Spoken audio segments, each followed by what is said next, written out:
الإنترنت بالنسبة لنا شبكة مجهولة، ما نعرفش العناوين أو ال IP addresses الموجودة هناك، وفي نفس الوقت إحنا بنبقى عايزين نوصل لها من شبكتنا الداخلية.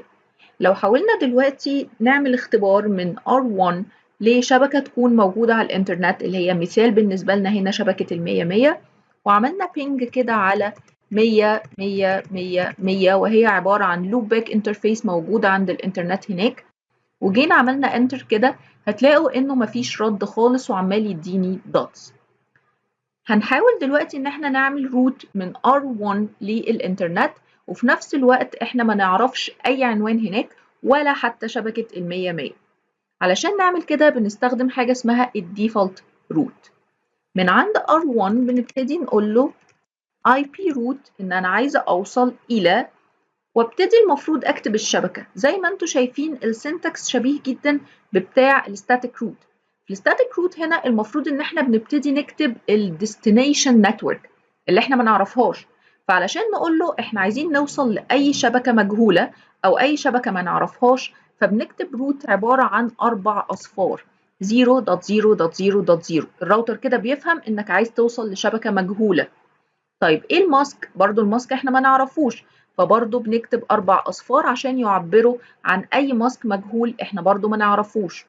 طيب الشبكات المجهولة اللي احنا ما نعرفهاش موجودة بالنسبة لنا من أي انترفيس؟ موجودة بالنسبة لنا اللي هو احنا R1 من الانترفيس السيريال 5/1 فبنكتب كده سيريال 5/1. يبقى كده من عند R1 عشان يوصل لأي شبكة مجهولة موجودة على الإنترنت بيخرج من سيريال 5/1. أما بالنسبة للشبكات المعلومة اللي هي بالنسبة لنا هنا بيخرج لها من فاست إيثرنت 0/0 والبروتوكول الداخلي اللي شغال بالنسبة لنا هو ال OSPF. كده احنا عملنا الديفولت روت من R1 للإنترنت. تعالوا كده نجرب تاني.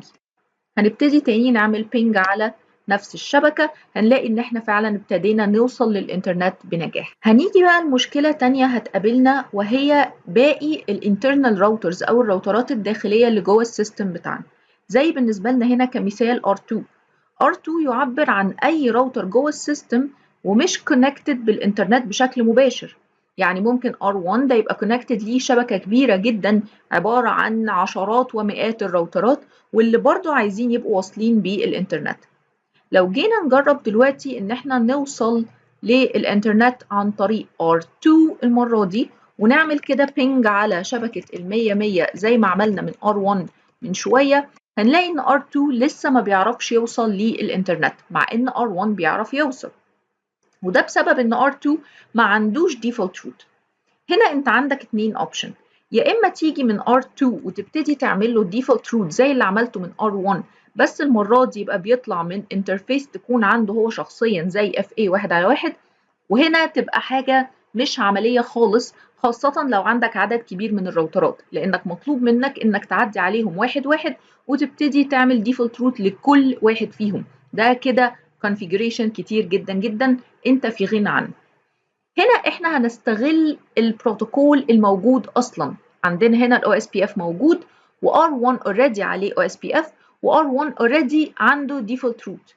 لو احنا جينا دلوقتي في R1 واتفرجنا على الراوتينج تيبل بتاعه وجينا قلنا له show IP root بالطريقة دي هنلاقي ان R1 عنده الديفولت روت في الراوتينج تيبل وباين ان هو default root وعامل لي S star. S يعني هو static root وستار يعني هو default root.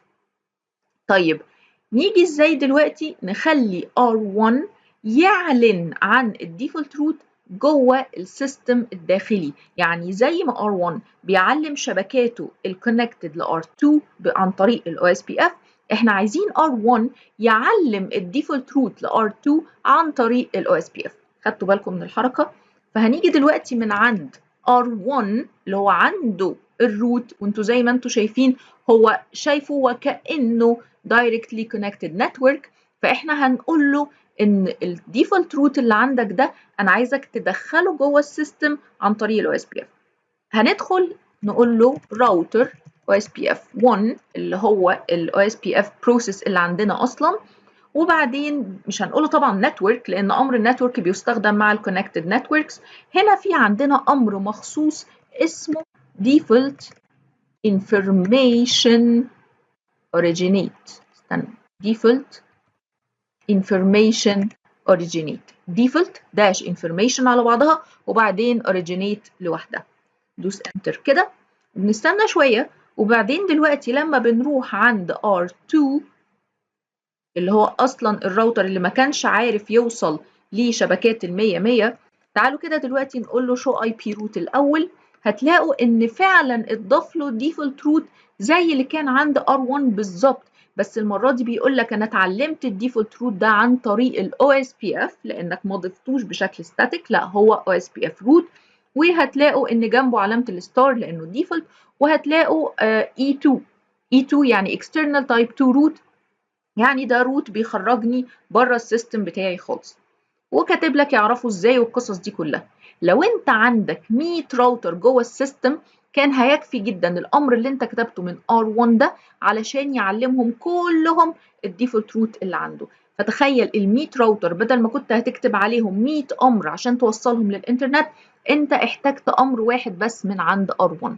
تعالوا دلوقتي كده نجرب بقى نتست الكونكشن بتاعتنا لغاية الانترنت من R2، هنلاقي ان الكونكشن بقت ناجحة.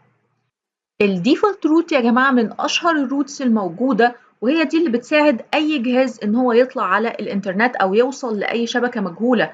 انتوا حتى لو دخلتوا على البي سي بتاعكم في CMD زي ما قدامنا كده، ده جهازي مش جوه سيميوليتور ولا ايميوليتور ولا حاجة، وابتدينا نقول له روت print، هيبتدي يعرض لي الراوتينج تيبل اللي هو بيستخدمه في الوصول للشبكات المختلفة.